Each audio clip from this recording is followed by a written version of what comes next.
আসসালামু আলাইকুম প্রিয় শিক্ষার্থীরা, আজকের ভিডিওটা মূলত যারা 2025 সালে ফেল করেছিল এবং 2025 সালে পাশ করার পর জিপিএ পরিবর্তনের জন্য অর্থাৎ মান উন্নয়নের জন্য পরীক্ষা দিবে, এই টোটাল দুই কোয়ালিটি শিক্ষার্থীদের জন্য। তোমাদের একজন মডারেটর আছে আমাদের চ্যানেলের, যিনি হেল্পলাইনে আছে, আশিক নাম। সে সারাদিন তোমরা যত প্রশ্ন করো সকল প্রশ্নের উত্তর দেয়, মানে তার সকল প্রশ্নের উত্তর জানা, এবং আমাদের কোর্সে যারা যুক্ত হয় সেই সকল শিক্ষার্থীকে কোর্সে যুক্ত করে, হোয়াটসঅ্যাপের মেসেজ দেয়, তোমাদের সকল প্রশ্নের রিপ্লাই একের পর এক দিতে থাকে।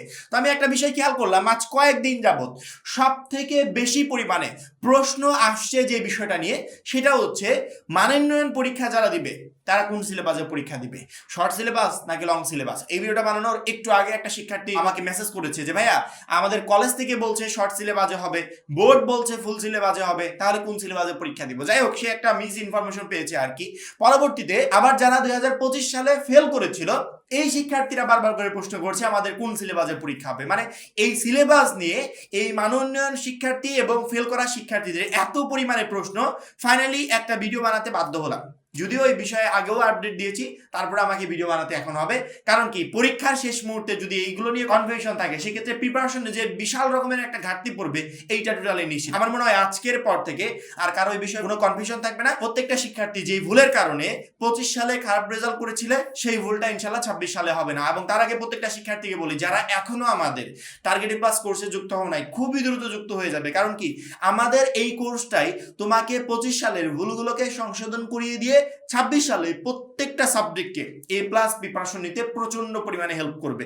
আমাদের কোর্সে তুমি সকল সাবজেক্টে সাজেশন পাবে, বিগত বছরগুলো বোর্ড এমসিকিউ পাবে, লিখিত অংশ শর্টকাট টেকনিক, গ্রামার অংশ শর্টকাট টেকনিক, এছাড়াও প্রত্যেকটা সাবজেক্টের প্রত্যেকটা চ্যাপ্টার অ্যানালাইসিস করা জ্ঞানমূলক অনুধাবনমূলক প্রশ্নের পিডিএফ পাবে। এছাড়া পড়াশোনার রুটিন, এ প্লাস গাইডলাইন, এভরিথিং। অর্থাৎ একটা পরীক্ষায় এ প্লাস কনফার্ম করার জন্য যা যা প্রয়োজন সবকিছু তাও একদম শর্টকাট আকারে দেওয়া আছে, লং করে না, একদম শর্টকাট আকারে, যেগুলো সামনে এই শর্ট টাইমে তুমি কমপ্লিট করতে পারবে, পরীক্ষার জন্য এ প্লাস প্রিপারেশন নিতে পারবে। যারা কোর্সে এখনো যুক্ত হয়নি, স্ক্রিনে যে নাম্বারটা দেখতে পাচ্ছ, এই নাম্বারে 310 টাকা কোর্স ফি পাঠিয়ে এই নাম্বারে হোয়াটসঅ্যাপে আমাকে জানাবে ভাইয়া কোর্স ফি পাঠিয়েছি। সাথে সাথে আমাকে গ্রুপে যুক্ত করে নিব, তখন থেকে তোমার এই প্লাস প্রস্তুতি শুরু হয়ে যাবে। এই মুহূর্তে স্ক্রিনে দেখতে পাচ্ছ সেই নোটিশটা সিলেবাস নিয়ে, অর্থাৎ 2025 সালে ফেল করা এবং মানোন্নয়ন শিক্ষার্থীদের জন্য শিক্ষা বোর্ড নোটিশ প্রকাশ করেছিল, অনেক আগে প্রকাশ করেছে। এই নোটিশটা যদি সবাই ভালো করে দেখতে, সেক্ষেত্রে কোনো প্রশ্ন করতে হতো না। তারপরে আমি একবার বুঝিয়ে দিচ্ছি, আশা করি একবারের বোঝানোতেই টোটাল কনফিউশন ক্লিয়ার হয়ে যাবে। 2026 সালের এইচএসসি সম্মান আলিম পরীক্ষার পাঠ্যসূচি প্রসঙ্গে উপযুক্ত বিষয় ও সূত্রের প্রেক্ষিতে জানানো যাচ্ছে যে 2025 সালের এইচএসসি ও সম্মান এবং আলিম পরীক্ষা এনসিটিবি কর্তৃক পূর্ণ বিন্যাসকৃত পাঠ্যসূচি আলোকে অনুষ্ঠিত হয়।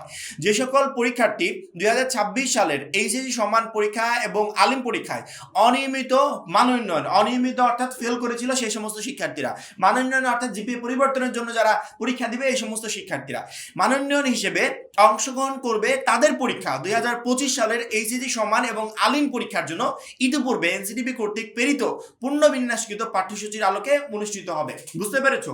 যে সমস্ত শিক্ষার্থীরা অনিয়মিত অর্থাৎ 25 সালে ফেল করেছিল, আবার 26 সালে পরীক্ষা দিবে, এবং মানোন্নয়ন যারা জিপিএ পরিবর্তনের জন্য পরীক্ষা দিচ্ছে, এই দুই কোয়ালিটি শিক্ষার্থীদের 25 সালের পাঠ্যসূচি অনুযায়ী, 25 সালের সিলেবাস অনুযায়ী তাদের পরীক্ষা হবে। ঠিক আছে? 26-এর সিলেবাস শুধুমাত্র তাদের জন্য যারা 26 সালের নতুন পরীক্ষার্থী, অর্থাৎ 26 সালে তারা এইচএসসি পরীক্ষায় প্রথমবার অংশগ্রহণ করছে, এই সমস্ত শিক্ষার্থীদের জন্য শুধুমাত্র 26 সালের সিলেবাস অর্থাৎ ফুল সিলেবাস।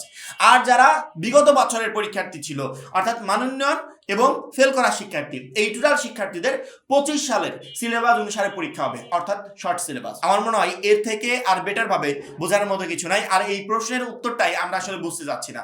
সবাই যদি নোটিশটা একটু দেখতে কষ্ট করে, তাহলে আমাকে এই ভিডিওটা বানাতে হতো না। তো যাই হোক, নোটিশটা তোমরা দেখো নাই, আমার মনে হয় আজকে এই ভিডিওটা দেখার পর আর এই বিষয়ে একটা শিক্ষার্থীর কোনো কনফিউশন থাকবে না যে আমাদের সামনে কোন সিলেবাসে পরীক্ষা হবে। তারপরেও এই বিষয় না, আপাতত অন্যান্য যে কোনো বিষয়ে যদি প্রশ্ন থাকে, আমরা সব থেকে প্রশ্ন যে বিষয়টা নিয়ে পাবো, সেই বিষয়টা নিয়ে একটা ভিডিও বানানোর চেষ্টা করব। আশা করি প্রত্যেকটা শিক্ষার্থী বুঝতে পেরেছো।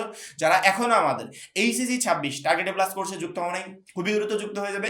কারণ কি, একটা মাত্র কোর্সে তোমাকে প্রত্যেকটা সাবজেক্টে এ প্লাস পেতে প্রচন্ড পরিমাণে হেল্প করবে। সবাই ভালো থাকবে, সুস্থ থাকবে। আল্লাহ হাফেজ।